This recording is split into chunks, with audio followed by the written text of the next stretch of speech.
उन्हाळ्याचा तडाखा वाढत असताना पिण्याच्या पाण्यासाठी उजनी धरणातून भीमा नदीमध्ये सोडलेलं पाणी आता पंढरपूरमध्ये येऊन पोहोचलंय। त्यामुळे पंढरपूरसह सांगोला, मंगळवेढा आणि आदी भागातील नागरिकांची तहान भागली जाणार आहे। उजनीतील पाण्यामुळे 14 कोल्हापूर पद्धतीचे बंधारे भरून घेतले जातील, तर नदीकाठच्या गावाला आणि शेतकऱ्यांना याचा मोठा फायदा देखील होईल। तीव्रता लक्षात घेता उजनी धरणातून सोडलेलं पाणी आज पंढरपूरमध्ये पोहोचलंय। आपण एकंदरीत पाहिलं उन्हाची तीव्रता वाढत आहे।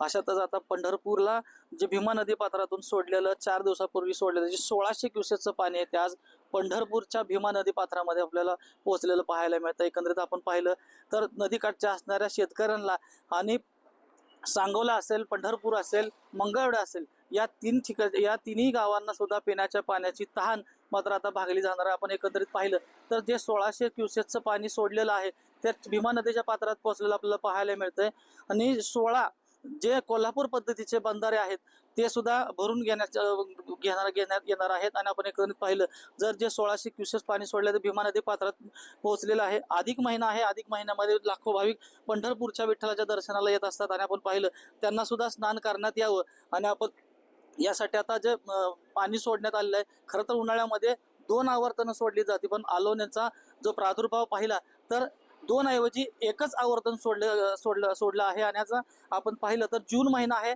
जून महिन्यामध्ये ह्या जवळपास 3 गावांची तहान ही आता सोडलेल्या पाण्यामुळे आपल्याला भागलेली आपल्याला पाहायला मिळते आहे। माऊली डांगे, पुढारी न्यूज, पंढरपूर।